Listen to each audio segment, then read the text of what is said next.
Metformin versus insulin. Which should you use? Stay tuned.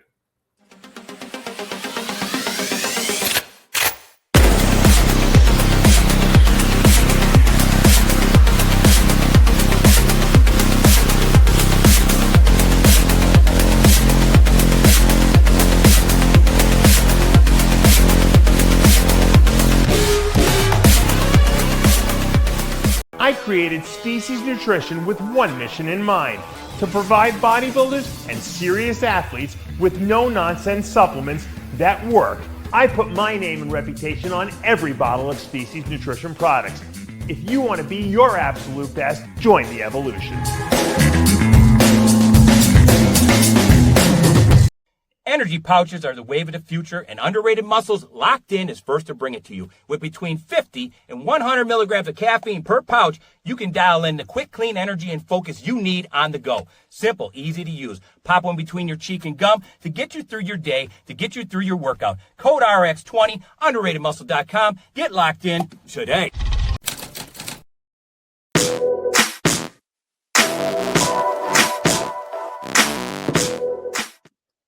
RX Television, RxMuscle.com. This is Ask Dave, your weekly question and answer show with Dave Palumbo. Bodybuilding, non-bodybuilding, whether it be diet, training, supplementation, or anything and everything, this is your forum to ask Dave your questions. We're going to go right into the questions. First two questions on the show, as always, from the Dave Palumbo Experience app. Good training-related question to get us started, and one of the old-fashioned favorites, dips. Your opinion on doing dips, if you think they're a good exercise, and in what order in a workout should I do them? I used to do dips a lot because I always thought that, as a matter of fact, I did them on chest day. I would lean kind of forward into the dip to work more pec. And then I would do them on like tricep day where I'd stand up upright a little bit more to work more of the tricep. But I got to a point where they were too easy for me, so I realized that, high reps don't build muscle. So I kind of I stopped doing dips. I know guys strap weights to their, around their waist to try to make the dips heavier, but I always felt like, the stabilization aspect in the shoulder area was just not good. So when you got really heavy, I felt like there was a lot of grinding going on there, just to stabilize the weight. Because think about it. It's not a machine, and you're basically having to like support your body. Now you got like 150 pounds hanging off your, around your waist. It's just not good for the joints. I noticed my shoulders would get really sore after doing them. So I stopped doing them dips. So if I had maybe when you first start out, like if, young guys and, trying to get into working out, dips, pull-ups, that kind of stuff is good. As you get really big and you're over 240 pounds, it's going to be hard to start doing pull-ups and dips and stuff like that. Obviously pull-ups have less stress on the joint because, you're not balancing on it. You're just kind of pulling your body up, but the dips seem to like I said, cause a lot of grinding in there. So I would probably move away from dips as you got bigger. And I don't think they're as good of a mass building exercise at that point. But I think when you're first starting out, to get balance to your body, to be able to just build a little bit of strength, especially for young guys, young teens and stuff like that, I think they're really good. Second question, again, these first two from the Dave Palumbo Experience app.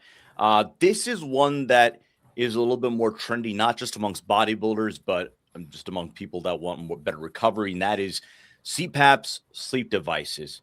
Aside from their generally intended uses, your view on them as a tool for recovery?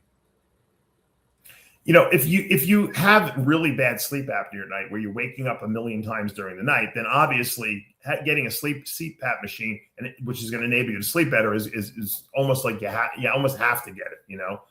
Some people have positional sleep apnea, and I think I have that. Like, in other words, if I lay on my back, for some reason, I'll wake up sometimes gasping for air. Like in other words, I must be, having some snoring or whatever going on. If I sleep on my side, I never wake up. I don't have any breathing. I might just break up because my shoulders are a little sore. I might have to switch sides, but I don't have any problems. So if you have positional, you can just kind of sleep in a different position.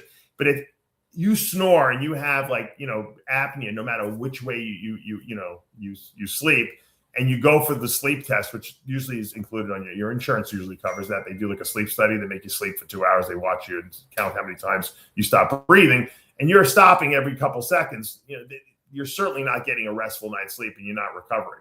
And it's not good for your brain, but it's also not good for your body, So I would certainly recommend the bodybuilders that are over 250 or that any bodybuilder that has bad sleep apnea, get a machine. There's nothing, there are other devices you can use and things you can put on your nose, and you can try those first. But if it doesn't work, I would go with the CPAP machine. Now, these two questions are from the Dave Palumbo Experience app. It is Christmas coming up, the holidays, New Year's. You want to give your loved ones a good stocking stuffer. It's $29 a month. Download it from the Android store or the iTunes store. You get Dave Palumbo, me as your coach, in your back pocket. All my videos I've ever done, informational videos, that is, writings, everything is in one place, organized well. All my protocols, my keto diet, my cyclical keto diet, my off-season diets, for men, women, drug cycles, everything's on there. I do a Q&A video every single week just for the app members. So it's an extra video every week. Plus, I answer everyone's questions in an open forum. So you see everyone's questions and answers. It's a great learning experience. We put up workouts every week.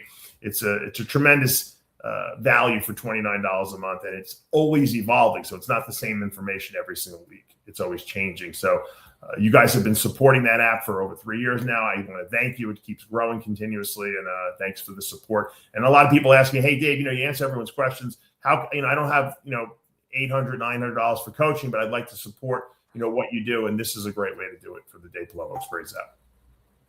Before we go to the rest of our questions, our friends at Titan Medical Center, their therapy of the week is a peptide that we discussed last week on the show, as a matter of fact, yes. 5-amino-1-MQ. Yeah, they're doing a sale on that. If you mentioned Dave Palumbo, RxMuscle, a lot of people, seem to be trying it out and liking it. Like I said, I don't know, it supposedly increases insulin sensitivity. It supposedly helps with fat burning. I think the most potent benefit of it is that it raises, NAD plus levels in the cells, which obviously have been shown to increase cognitive function, cellular energy output, and, giving you a feeling of more energy. A lot of people say, listen, I don't have enough energy. So while it does make claims to burn fat and to increase insulin sensitivity, I haven't noticed that much in those realms, but the NAD plus increases alone may warrant using it. So this is a great opportunity to try it out. It is on sale. Check them out at titanmedicalcenter.com and mention us. Let's go to the rest of our questions. We take questions from our YouTube community page, as well as our Instagram and Facebook page as well. If you're not following us there, official_RxMuscle on Instagram, RxMuscle, of course, on Facebook, and then, of course, the RxMuscle YouTube channel, which you're watching this on right now, which has become sort of our primary source for taking questions for this show. How do you know how to plan your next cycle? How long should a health phase be? I always have guys at least take 8 weeks off, minimum. So look, nowadays, no one wants to take any time off. So at least do your 8 weeks, 4 weeks of PCT. So 2 weeks of HCG, 2 weeks of clomid and or Nolvadex. And then you do your 4 weeks off completely on nothing. If you want to stay on a little growth hormone, that's fine. It's not going to affect your androgen sensitivity resensitization process and the cleaning out process. So what you're basically doing is you're giving your body a chance to just detox off all the anabolics in there. You're giving those androgen receptors a opportunity to reboot themselves, so to speak. And, you're giving your body just a mental rest as well. Anabolics kind of amp up the central nervous system as well. So it's good to do that at least once a year. Now, if you can do longer than that, you're not competing, there's no pressure to compete, at a certain time period, you can do 10 or 12 weeks off. That's nice too. But for people who compete, cyclically every year, usually an 8 to 10 week off period at the end of the year is good. Like around this time, start up again, January 1st, and then go straight through again. Do your off season, do your shows, and then clean out again. I like to do it that way. Now, if you're a person who's just starting and you're kind of doing, you're just a beginner still, and you're doing 12-week cycles, you could do 12 weeks on, 6 weeks off, 12 weeks on, 6 weeks off, stuff like that. That's fine, because maybe you're not intending on competing right away. But if you're in a kind of like that, I'm trying to get my pro card, or I'm trying to do these regional shows and I got to compete every year, then you really got to give yourself the 8 weeks off at the end of the year. Question about Kisspeptin 10. Do you see it as a replacement for HCG in the future? No, it's not the same thing. HCG mimics the hormone luteinizing hormone, which directly stimulates the testicles to produce testosterone. Kisspeptin doesn't do that. The reason why they came out with the kisspeptin peptide is because for a while, HCG wasn't available generically, meaning that the parent company that makes Pregnil, this is the brand name of HCG, said they did, I don't know what they did. They probably paid off someone in the government to say, look, we don't want to allow any of these compounding pharmacies to make a generic version of HCG. We own the patent on it. And for a while, that was the case. So these, the compounding pharmacies and obviously the rejuvenation clinics were panicking because HCG was something they regularly prescribed with testosterone. So they needed something else. They took kisspeptin, which is a peptide that's further up the line. It kind of mimics the hypothalamic hormone, gonadotropic releasing hormone, but it doesn't work as effectively. And now that HCG is kind of back generically available again, no one seems to be prescribing it anymore. Question about metformin. Your take on using metformin for guys specifically that are endomorphic, gain weight more easily, both fat and muscle. So metformin for guys that tend to be more endomorphic. I said, you've heard me answer this question 6,000 times already, but it's worth repeating because we keep getting the question. So there must be new people that haven't heard me answer it. But metformin is a drug that it does one thing essentially. It reduces the output of glucose from the liver. So the liver can store glucose as glycogen, and it's constantly pumping out glucose into the bloodstream when blood sugar drops a little bit. It also at night, when you're sleeping, right before you wake up, there's something called the dawn phenomenon where a massive surge of glucose is released from the liver, into the bloodstream, so that when you wake up, you have energy and you don't have low blood sugar. The problem is that when people's insulin production is not optimal, and that could be because you genetically don't have a ton of insulin production in your body, or you get a little older and maybe your beta cell production is not quite as, vigorous as it was when you were younger. Metformin can blunt that effect, and it can keep your blood sugars normal. The problem is it's not really solving any problems. It's just masking a problem. It's like putting a Band-Aid over like a gaping wound you have and hoping the wound is going to heal itself, when if you don't suture that wound up, it's never going to close itself, right? So the metformin solution is really just, like I said, it's masking a problem that you're not fixing. The problem is that you don't produce enough insulin. So supplementing with a long-acting insulin is a better way to go if you're waking up with high fasting blood sugars. Now, if you don't have high fasting blood sugars, but you tend to get fat more easily, taking metformin is not going to help you lose weight. It doesn't increase insulin sensitivity. It just reduces output of glucose from the liver. The bad thing about that is that metformin also inhibits the release of IGF-1 from the liver. So when you take growth hormone, or your body releases growth hormone naturally, the liver will release IGF-1 in response to that. Metformin blunts that effect. And that's why they've shown, if you've read any studies, that they've shown that metformin can be used in situations where people have cancer to help curtail the cancer or slow the growth of it. The reason it does that is because it reduces IGF-1 growth, release from the liver. And IGF-1 is a stimulus for cells to grow. So if you have cancer, IGF-1 will make it grow faster. That's why you don't take growth hormone if you have any kind of cancer in your body. So metformin is really not a good drug for bodybuilders to take. If you want to live longer, or if you have something wrong with you, not a bad idea, but it's really not. To me, it's a waste. The reason why they prescribe it so easily is because it's cheap, number one. And number two is that, it kind of like prevents the doctor from having to teach the patient how to take insulin, which is a pain in the neck. Question about Arthrolyze. And no, we did not plant this one. Do the ingredients in Arthrolyze have any other notable general health or performance benefits to speak of besides just maintaining joint health? Well, I mean, that's what it's geared for. I mean, anything that's made up of glucosamine or chondroitin or have connective tissue-wise in the body is going to heal better when you take Arthrolyze. Arthrolyze is a very high dosage of the glucosamine and MSM. MSM is a biologically available source of sulfur, which is found in very high amounts in joint and connective tissue.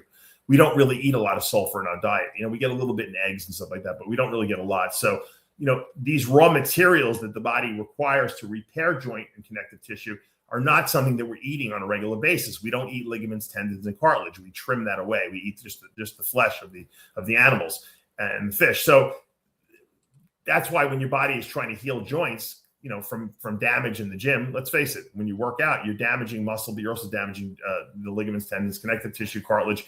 You got to give the body the raw materials it needs. So Arthrolyze is the raw materials, and it's in a high enough dosage that it's potent enough to do something. Most joint products only put like 2,000 milligrams of glucosamine. It's not enough to initiate any kind of joint repair.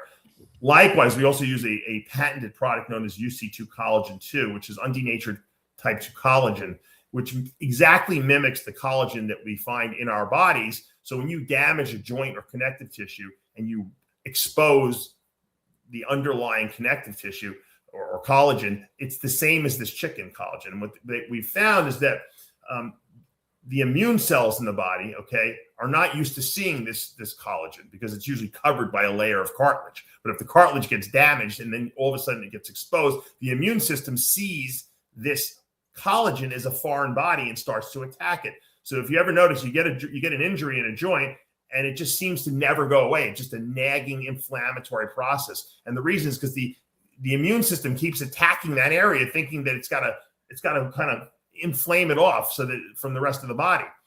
The reason this is because, once again, we don't eat connective tissue, collagen, cartilage in our diet. And when we eat foods in our diet, we expose the Peyer's patches, which is the immune cells that surround the intestinal tract. We expose these immune cells to these foods. So if we eat, beef and we eat chicken and we eat fish, the body then knows that those are not foreign bodies. But if you never eat collagen and connective tissue in your diet, which we don't, right? Then the immune system thinks that stuff is a foreign body. So when you get damage to the joint, the immune system goes after it. By taking an oral, they found through experimentation, taking an oral form of this collagen and connective tissue, which is what we find in this UC2 collagen, you can sensitize the immune system, and the immune system now knows, wait a minute, this is not a foreign body. This is something that is being consumed orally. We have to lay off it, and it will take away a lot of that chronic inflammation that occurs after an injury. And that's why my Arthrolyze product is so potent, because it addresses the raw material issue and it addresses the immune system component. And when you do both of those things, you're going to feel tremendous relief and pain, not only pain relief, but healing of the joint area. So I always tell people, give it 3 weeks to work, do your 5 pills twice a day with food, and I guarantee you'll never stop using the product. Question about BPH, benign prostatic hyperplasia. Is there anything that you could do for BPH besides using a urinal system in bed? And I guess I'll expand into that as far as like what kind of how much does this tie into bodybuilding, and how much of as far as bodybuilders are affected by BPH? Yeah, BPH is usually initiated by the hormone dihydrotestosterone. So DHT in high levels can cause the prostate to enlarge itself, usually later in life. Because let's face it, young boys have the highest DHT levels in their body, but that's when you're young, the prostate seems to be immune to that, but as we get older, and they think because what happens as we get older is we have higher estrogen production in our body too, because we're converting more testosterone to estrogen and DHT. So number one, what I first tell people to do is, if you're experiencing like problems with having to pee a lot at night, or you're not able to get all your pee out, first try Testolyze, my testosterone boosting product that also optimizes and lowers DHT levels. So that will naturally reduce the testosterone to DHT conversion. So it won't get rid of DHT, because you don't want to lower DHT too much, but it'll lower it enough that you'll probably find a lot of relief. You'll also notice your hair will thicken up a lot, because DHT over the long period, tends to thin hair out as well in men and women. So, I have a lot of women using Testolyze for thickening up their hair as they hit menopause. A lot of men are using Chris Aceto uses it. Chris has got a great head of hair, but he noticed a huge increase in thickness of his hair, he told me, once he started taking the product. But same thing with prostate. You're going to feel a lot of relief. Now, if you're a person who's a super high DHT converter, it might not be enough. You might need to take like a Propecia, or, like a low dose finasteride, whether it be 1 to 2.5 milligrams per day. And that will give you relief, because what it's going to do is it's going to lower the DHT. Now the stimulus is not there anymore to make the prostate get larger. And the prostate, like any other muscle will start to it will start to atrophy a little bit and get smaller. And a lot of people find relief. Now, there are other drugs that they prescribe, like Flomax, and to try to open up, dilate the prostate so you can pee better at night. But I think that you should address what's causing the prostate to enlarge to begin with, which is high DHT. Once you address that and get the DHT levels under control, a lot of times that will reduce the size of the prostate and keep it smaller. And that's really what we want to do ultimately. We don't want to just take, once again, a Band-Aid to kind of Band-Aid the wound, because the prostate is going to keep getting bigger and bigger and bigger. And eventually you're going to have it removed if it gets to be that kind of case. Now, this is completely different than prostate cancer. So enlargement of the prostate doesn't mean you have prostate cancer. That's a different beast. And usually prostate cancer is kind of monitored through your PSA levels. So just because you have a big prostate doesn't mean you're going to have high PSA levels. So don't get all worried. Oh my God, I'm going to get prostate cancer. No, this is a natural, normal phenomenon that tends to happen in guys as they get older, but it can be managed with managing DHT. Obviously, you get a ton of questions regarding fertility while staying on, or fertility for bodybuilders in general. Is there a remote chance of staying fertile while on test in a deca cycle? Would arimidex and clomid help? I don't think arimidex and clomid are going to help you stay fertile, but maybe clomid. I don't know, but probably not. Some guys just seem to be fertile on cycle. It's usually the guys that are on a heavy cycle that tend to be more fertile, because as the levels get higher and higher in the bloodstream, the concentration that goes through the testicles of testosterone can then restart stimulating the testicles to start producing sperm again. Whereas a lower dose or more moderate dose of anabolics tend to shut down production of testosterone, because the amount of testosterone going through the testicles, the amount of testosterone going through the testicles is lower in that case. Because remember, normally you produce testosterone in the testicles, which bathes the cells that make sperm, the Sertoli cells. So they're directly stimulated. But if you're not making your testosterone in the testicles anymore, and you're injecting it and it's being dispersed throughout your entire body, the concentration going through the testicles is low. So you're not really stimulating spermatogenesis anymore. As the levels get higher, because you're taking higher and higher dosages, you can sometimes get someone pregnant. Sometimes, that's why they don't prescribe testosterone as a birth control means, because it's not consistent.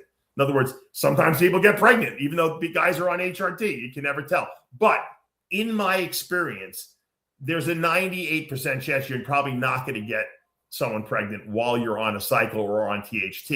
So if you do want to get someone pregnant, my suggestion is to use my fertility protocol that I give out to everyone. It's worked on everyone. There's not one person that hasn't worked for. And I've given it, probably thousands and thousands of people have used it now. So if you reach out to me, and I'll email it to you, and there's not a problem with that. I don't charge anything for that. I just, I want to help everyone out. But I wouldn't worry about, if you're doing a cycle, that you're going to be permanently infertile. That's not the case. It's a science experiment. You can turn yourself back on at any time. Huge 285 at AOL.com for those. There you go. Question about all-season food and shake consumption.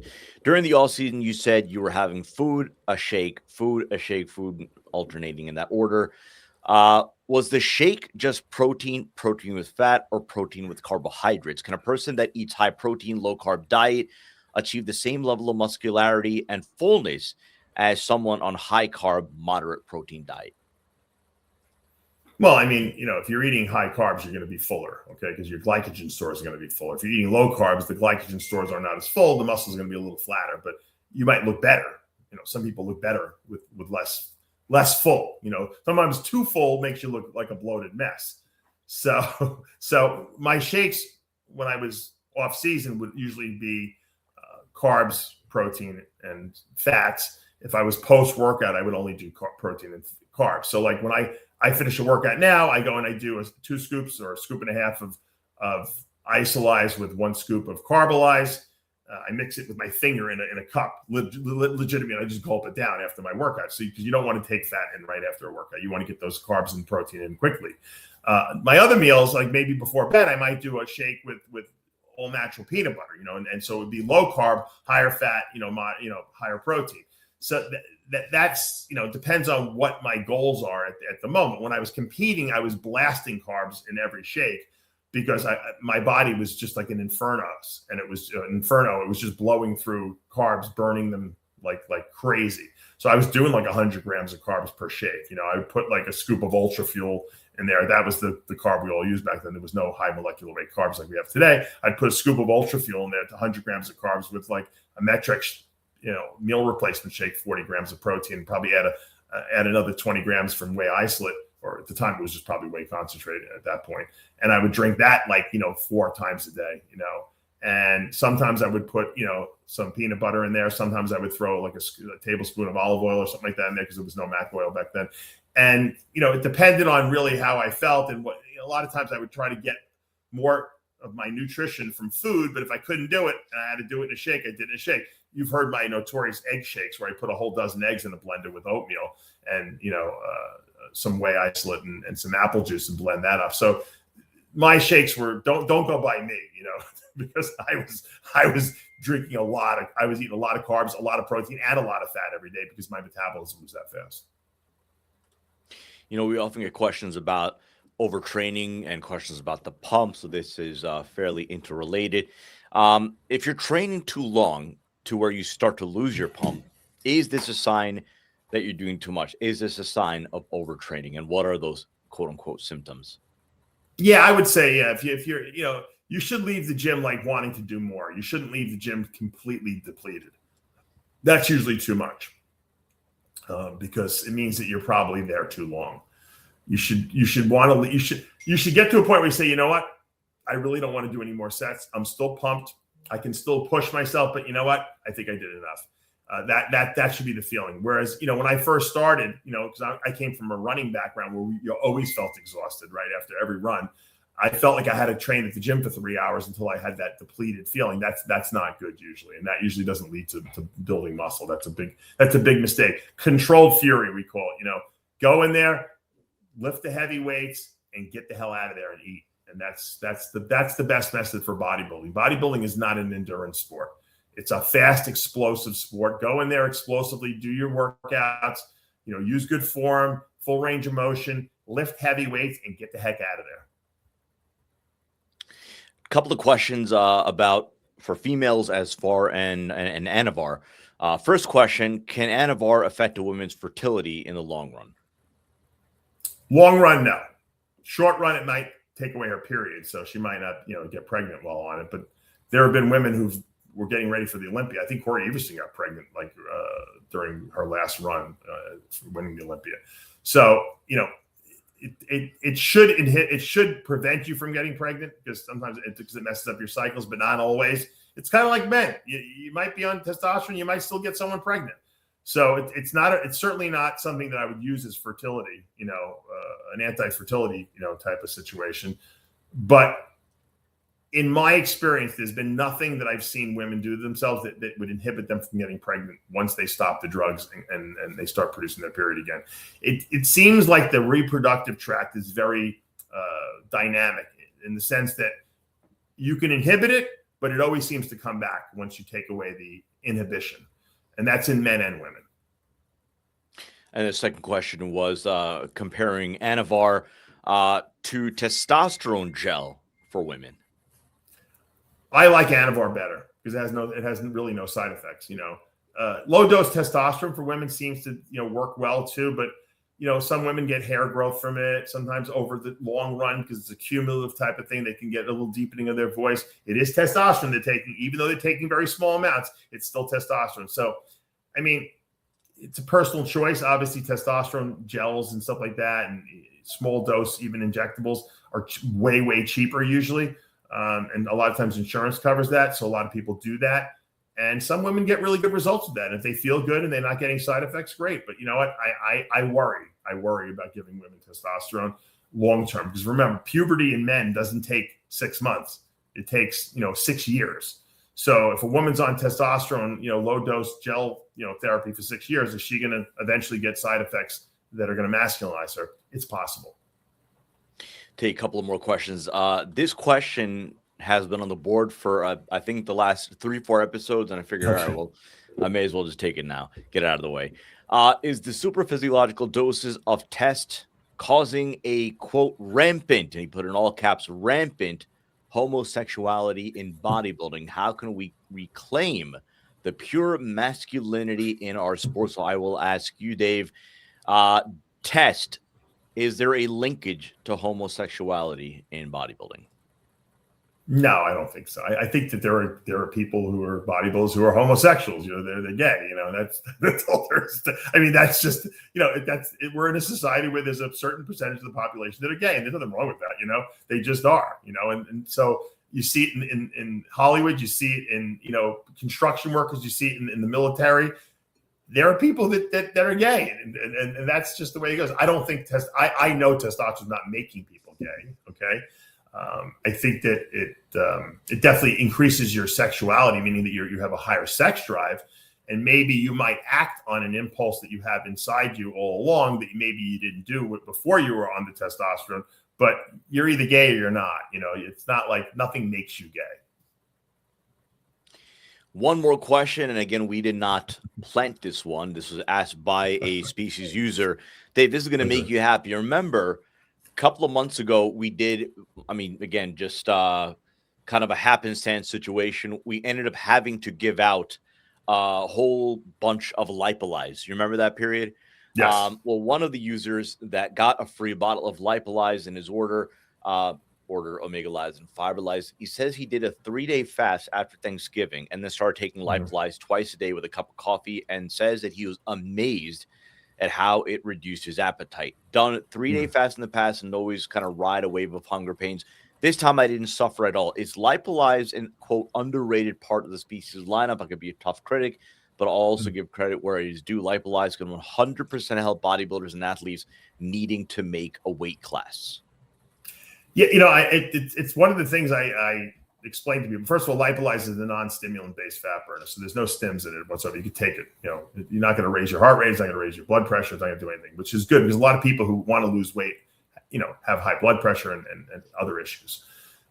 One of the ways it works, which is what this person's experiencing, is that we produce a hormone after we eat known as leptin. Leptin tells your body you're not hungry anymore. So if you eat, you release leptin and then you're not hungry, right? But in some people, and it's funny because the most obese people have the highest leptin levels. And you'd say, well, why do they have high leptin levels if they're overweight? Wouldn't that stop them from eating? And the answer is no. The problem with these overweight people is that they have no leptin sensitivity. So their receptors for leptin suck. So the body keeps producing more and more of it, trying to turn their appetite off, and it's not working because they don't have enough receptors. Lipolyze has an ingredient in there that increases leptin sensitivity. It comes from the African mango. And what it does is it makes the leptin receptors more sensitive. So when you take it, all of a sudden, all this leptin you have in your body, especially if you're a person who tends to put on weight, real easily, you probably have high leptin. Now all this leptin that's in your body can bind to the receptor and your appetite gets turned off. So a lot of guys love using Lipolyze. I always have all my clients use it during their prep because that fact alone, it keeps the leptin sensitivity, super, super high. And so that when you eat, you feel satisfied.